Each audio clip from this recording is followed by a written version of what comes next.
ওভারঅলে মেসির যেই টেকনিকটা সে ইউজ করে টেকনিকসটা হচ্ছে এরকম। মেসি অ্যাকচুয়ালি কোনো পাওয়ারফুল শট নিতে যায় না। সে পাওয়ারফুল শট নিতে গেলে সে যেরকম একটা ফাস্ট রান আপ নিয়ে তার রাইট সাইডে প্লেসমেন্ট করবে, সেই শটটা সে নেয় না। এটা হচ্ছে যে মেসি স্লো মোশনে আগায় যাবে এবং শট নেওয়ার ঠিক আগ মুহূর্তে সে একটা পজ দেবে। পজ দিয়ে গোলকিপারের ইন্টেনশন বুঝবে যে গোলকিপার অ্যাকচুয়ালি কোন দিকে জাম দিতে যাচ্ছে।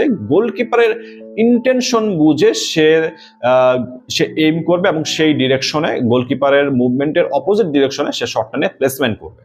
এখন এইখানে গোলকিপার যদি মুভ না করে তখন কিন্তু মেসি একটা ফলস পজিশনে পড়ে যায় এবং তখন যখন দেখা হচ্ছে যে তখন কনফিউশন হয়ে যায় সে আসলে কোন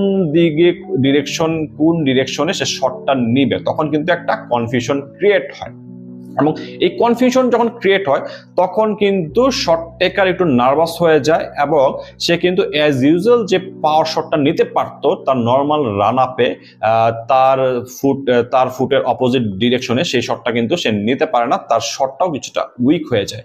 এরকম একটা এক্সাম্পল আমরা দেখছি এই 2026-এর চ্যাম্পিয়ন্স লিগ ফাইনালে আর্সেনালের এজে যখন পিএসজির এগেইনস্টে তার স্পট কিকটা মিস করে, সেও কিন্তু মেসির মতো স্লো রান আপ নিয়ে আসছিল। গোলকিপার সোফানভ কোন দিকে মুভ করবে সেটা বুঝে সে প্লেসমেন্ট করবে এই ইন্টেনশনে, বাট সোফানভ যেহেতু মুভ করে নাই সে তখন কিছুটা কনফিউজ এবং নার্ভাস হয়ে যায় এবং নার্ভাস হয়ে গিয়ে সে যেটা করে তার রাইট ফুটেড এজে তার জন্য যেটা পাওয়ারফুল শট জেনারেট করার জন্য যে ডিরেকশনটা তার লেফট সাইড, সে লেফট সাইডকে এম করে সে শটটা নেয় এবং সেই শটটা সে ঠিকমতো ডিরেকশনে এম করতে পারে নাই, সে কিন্তু মিস করে।